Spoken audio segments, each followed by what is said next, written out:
सभी के जीवन में अलग अलग परेशानियां रहती है।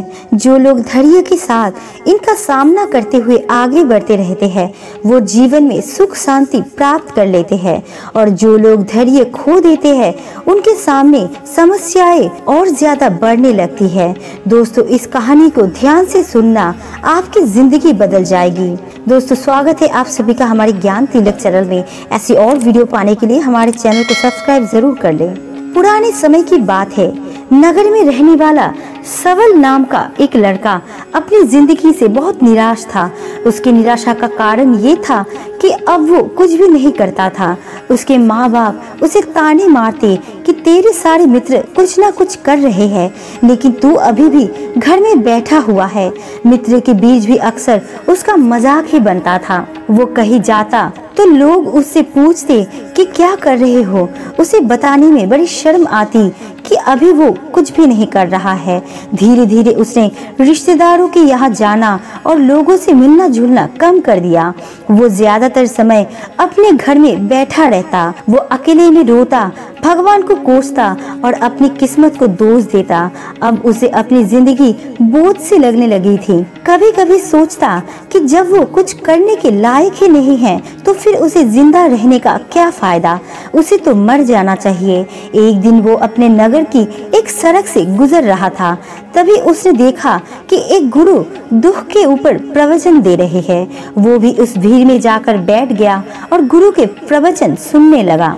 गुरु बोल रहे थे, दुख एक गुरु की भांति होता है जो हमें जीवन की सच्चाई दिखाता है और हमें सही से जीवन जीने का तरीका सिखाता है।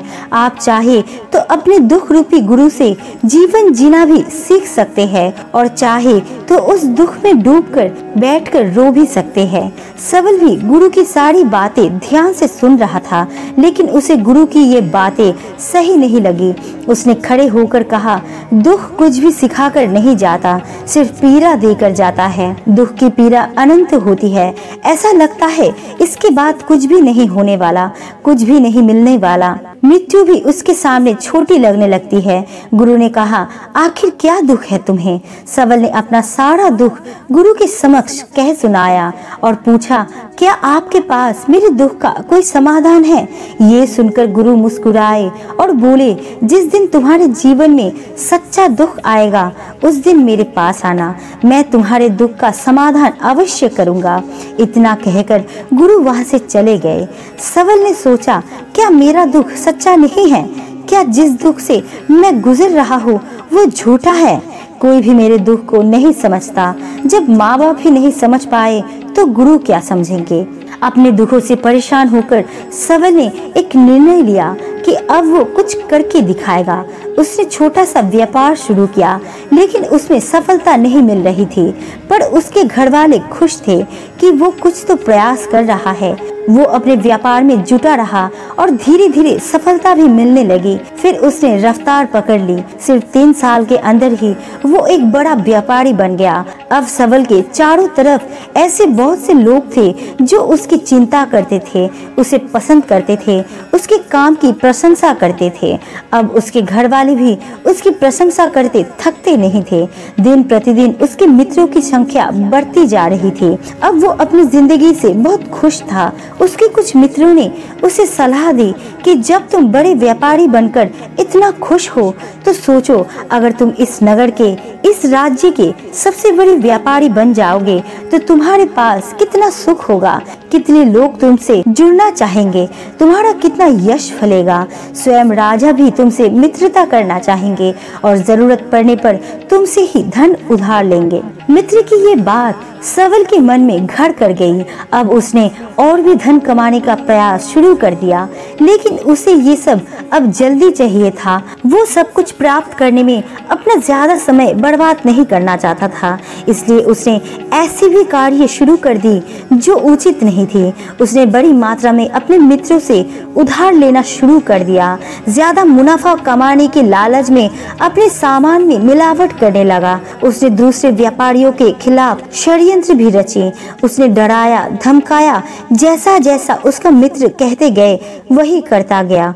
वो इन तरीके से ज्यादा धन तो कमा रहा था, लेकिन अब उसके जीवन में सुकून नहीं था। उसके मन की शांति गायब हो गई थी। उसे रातों को नींद नहीं आती थी। वो हमेशा किसी परेशानी में रहता था। सुख साधन के सारी वस्तुएं होने के बाद भी उसे किसी में भी सुख नहीं मिल रहा था। एक दिन सबल अपनी बग्घी में सवार होकर कहीं जा रहा था। तभी रास्ते में उसे गुरु का आश्रम दिखा। वो रुक गया। वो गुरु के पास जाकर बोला, गुरुदेव, आपने कहा था जब तुम्हारे जीवन में सच्चा दुख आए तब मेरे पास आना। मैं अब बहुत ही दुखी हूँ। मेरे रातों की नींद गायब हो गई है। मुझे कहीं सुकून नहीं मिल रहा। इस तरीके से सबल ने अपनी सारी समस्या गुरु को बताया। गुरु ने कहा, जब तुम मुझसे पहली बार मिले थे तब भी तुम किसी दुख में थे। तुमने उस दुख से क्या सीखा? सबल ने कहा, मैंने सीखा कि सिर्फ सोचने और चिंता करने से कुछ नहीं होता। अपनी सोच को सच करने के लिए कर्म करना पड़ता है, और सिर्फ कर्म करने से भी कुछ नहीं होता। अपने कर्म को अंतिम पड़ाव तक ले जाना भी आवश्यक होता है। चाहे रास्ते में कितनी मुश्किलें आए, मन कितना ही निराश हो, कितना ही लगे कि अब आगे कुछ नहीं होने वाला, तब भी ये मानकर चले कि मैं जो कर रहा हूँ उसमें मैं अवश्य सफल रहूंगा।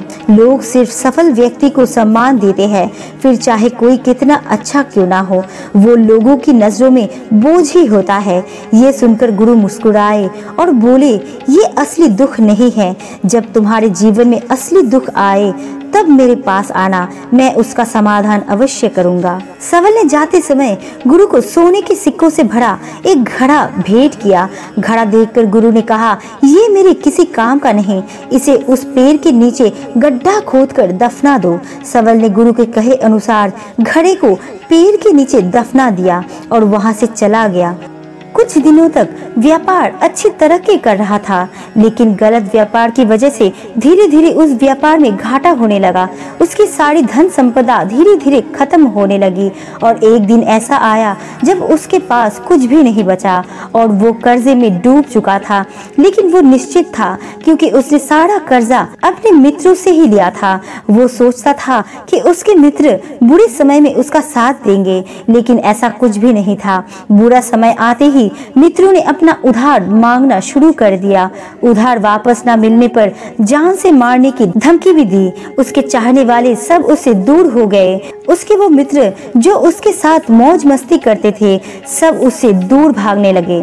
उसके परिवार वाले उसकी गलतियां और कमियां गिनाने लगे। उसकी सारी संपत्ति नीलाम हो गई। उसके पास कुछ भी नहीं बचा था। उसने अपने पिता से सहायता मांगी तो पिता ने कहा, मेरे पास ये थोड़ी सी संपत्ति है, अगर मैं ये भी तुम्हें दे दूंगा तो मैं तुम्हारी माँ को कहाँ रखूंगा? ये संपत्ति हमारा आखिरी सहारा है। सबल के भीतर बहुत गहरा दुख था। उसके आसपास कोई नहीं था जो उसके दुख को समझ सके, उसे संभाल सके। लोगों से मिले इस धोखे और विश्वासघात की वजह से वो अंदर तक टूट चुका था। उसे लगने लगा कि अब जीने का क्या मतलब, अब तो मृत्यु ही एकमात्र सहारा है। वो आत्महत्या करने के लिए पहाड़ी की तरफ जा ही रहा था, तभी उसे याद आया कि गुरु ने कहा था, जब तुम्हारे जीवन में असली दुख आए तब मेरे पास आना। सबल गुरु के पास गया और अपना सारा दुखड़ा उन्हें सुनाया। आंखों में आंसू भरकर बोला, मेरे दुख का समाधान कीजिए गुरुदेव। गुरु ने कहा, जब तुम्हारे जीवन में असली दुख आए तब मेरे पास आना, मैं उनका समाधान अवश्य करूंगा। सबल ने कहा, क्या अब भी जो मेरे जीवन में घट रहा है, क्या वो दुख नहीं? आखिर असली दुख होता क्या है? गुरु ने कहा, सबसे पहले तुम मुझे ये बताओ, इस दुख से तुम्हें क्या सीख मिला? सवल ने कहा, मैंने सीखा कि जो लोग हमारी सफलता, हमारी तरक्की की वजह से हमारे जीवन में आते हैं, वो हमें धोखा अवश्य देंगे। वो बुरे समय में हमारे साथ खड़े नहीं होंगे। वो केवल अच्छे समय में हमारा फायदा उठाएंगे और बुरे समय में छोड़कर चले जाएंगे।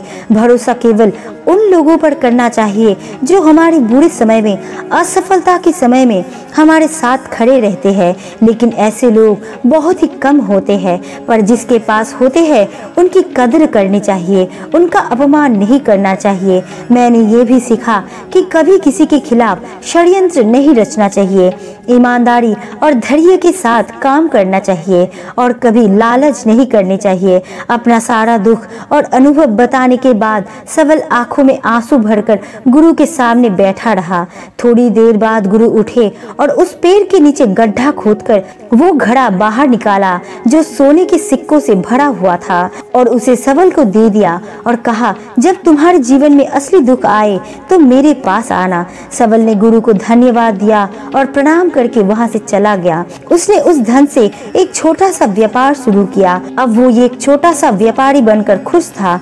अपनी पूरी लगन और ईमानदारी से व्यापार किया। देखते ही देखते वो फिर अपने नगर का एक बड़ा व्यापारी बन गया। उसका जीवन खुशी और सुविधाओं से भर गया। लेकिन कोई कितना भी अच्छा हो, कितना भी अच्छा काम करे, दान करे, पुण्य करे, लोगों की मदद करे, लेकिन जीवन में दुख तो आता है। तो सवल के जीवन में भी दुख आया। उसके माता पिता की मृत्यु के रूप में उन दोनों की एक ही दिन में मृत्यु हो गई। सवल अपने माता पिता से बहुत प्रेम करता था, इसलिए उसे उनकी मृत्यु से बहुत गहरा सदमा पहुंचा। उन दोनों की पार्थिव शरीर को शमशान घाट ले जाया गया। वहां उनकी अंतिम क्रिया की गई। वहां उसने अपने माता पिता के शरीर को जलते हुए देखा तो उसका मन बेचैन हो गया। उसके अंदर बहुत से प्रश्न उठने लगी। वो घर वापस आया तो अपने माता पिता के घर और संपत्ति को देखा जिसके लिए उसके माता पिता हमेशा लड़ते रहते थे। आज वो लावारिस पड़ी है। आज उसकी देखरेख करने के लिए उसके लिए लड़ने वाले इस दुनिया से चले गए। उसके पिता ने जो भी कमाया था, जो भी बनाया था, सब कुछ यही रह गया था। एक दिन पहले किसी से भी अपनी संपत्ति के लिए लड़ जाने वाले उसके पिता आज इस दुनिया से विदा हो गए थे। उसका मन इसी तरह के विचारों के भंवर में फंसा हुआ था। उसे अंदर से अकेलापन और डर महसूस हो रहा था। उसे कुछ खालीपन सा महसूस हो रहा था। उसे लग रहा था कि कुछ तो है जिसे वो समझ नहीं पा रहा। इसलिए वो गुरु के पास गया। उसे देखते ही गुरु ने कहा, क्या जीवन में कोई दुख है? तो सवल ने कहा, वैसे तो जीवन में कोई दुख नहीं गुरुदेव, सब अच्छा चल रहा है, लेकिन आज मेरे माता पिता की मृत्यु हो गई। इस घटना ने मेरे मन को बेचैन कर दिया है। गुरु ने कहा, इसमें दुखी होने वाली कौन सी बात है? एक दिन तो सभी के प्रियजनों को मरना ही है। हमेशा जीवित ना तो कोई रहा है ना कोई रहेगा। एक दिन तो तुम्हें मरना ही है। हो सकता है कल ही मर जाओ या आज भी मर सकते हो। सवल ने कहा, ये क्या कह रहे हैं गुरुदेव, मैं भी मर जाऊंगा? पर मैं तो अभी जवान हूँ। गुरु ने कहा, इसी भ्रम में तो सभी जी रहे हैं कि मृत्यु दूसरों को आती है, बुढ़ापा दूसरों को आती है, लेकिन बूढ़ों के सामने ही जवान मर जाते हैं, बच्चे मर जाते हैं। मृत्यु का किसी उम्र से कोई संबंध नहीं।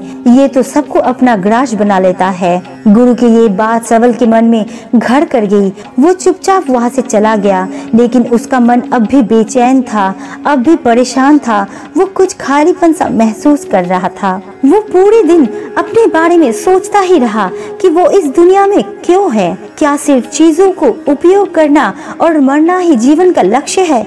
ऐसे बहुत से प्रश्न उसके मन में लगातार उठ रहे थे, लेकिन उसका उत्तर नहीं मिल पा रहा था। उसका दुख दिन प्रतिदिन बढ़ता जा रहा था। कुछ दिनों बाद वो फिर गुरु के पास पहुंचा और बोला, गुरुदेव, मैं बहुत दुखी हूँ। मैं ये नहीं जान पा रहा हूँ कि मैं कौन हूँ, इस दुनिया में क्यों आया हूँ। ये सुनकर गुरु मुस्कुराए और बोले, आज पहली बार तुम्हारे जीवन में सच्चा दुख पैदा हुआ है।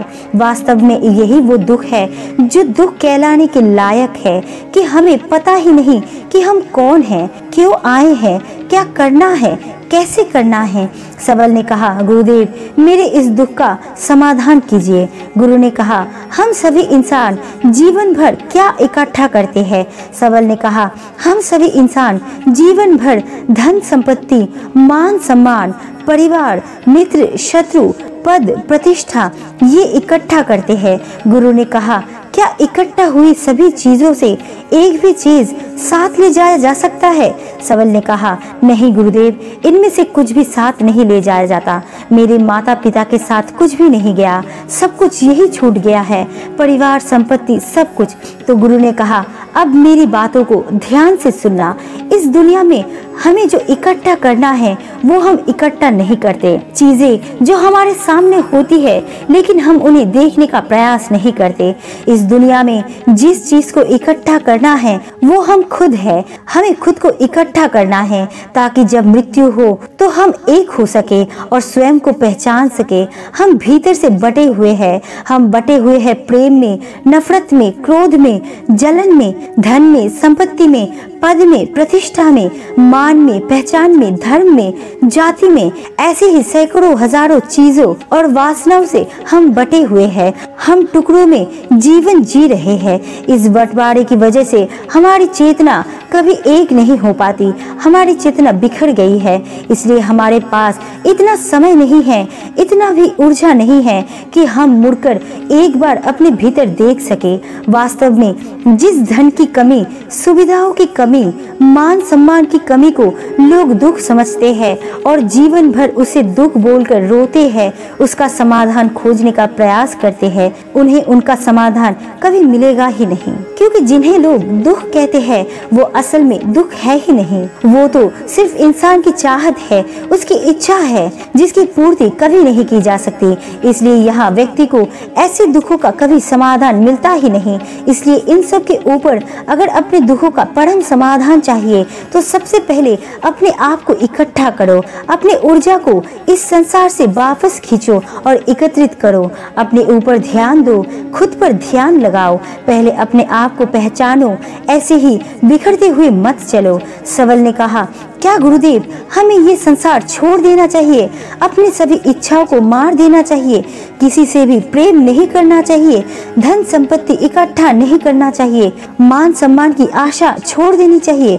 गुरुदेव ने कहा, एक बिखरे हुए मनुष्य के अंदर से कामनाएं, इच्छाएं और वासनाएं ऐसे ही निकलती है जैसे पहाड़ से कोई पत्थर गिर रहा हो, जिस पर पहाड़ का कोई नियंत्रण नहीं है सिवाय देखने, परेशान होने और कुछ खोने की। इसी प्रकार एक बिखरे हुए मनुष्य की इच्छाएं अनियंत्रित और दुखदायी होती है। उसका अनियंत्रित मन कुछ अपेक्षाएं और कल्पनाएं करता रहता है और दुखी होता रहता है। लेकिन जब व्यक्ति एकत्रित हो जाता है तो वो जो भी करता है उसके नियंत्रण में करता है, तब इच्छाएं भी उसकी इच्छा से होने लगती है। सबल ने कहा, गुरुदेव आपने मेरे सच्चे दुख का समाधान कर दिया, आपका बहुत धन्यवाद। मैं खुद को एकत्रित करने का प्रयास करूंगा। गुरु ने कहा, मानव शरीर में बहुत ऊर्जा है, बहुत शक्ति है, पर ये बेकार के कामों में बटकर रह गई है, व्यर्थ की चीजों में लगी रहती है। ये ऐसा है कि जैसे एक अत्यंत शक्तिशाली मशीन किसी बच्चे के हाथ में दे दी गई हो और बिना सोचे समझे, बिना किसी नियंत्रण और जानकारी के बस इस शक्ति को कहीं भी बर्बाद कर रहा है। इसलिए अपनी चेतना के सत्य पर ध्यान दे और इसे एकत्रित करे। सबल को अपने प्रश्नों का उत्तर मिल चुका था। उसने गुरु को धन्यवाद किया और चुपचाप वहां से चला गया। तो दोस्तों, इस कहानी से हमें ये सीख मिलती है कि दूसरों की ओर नहीं, खुद की ओर ध्यान देना चाहिए।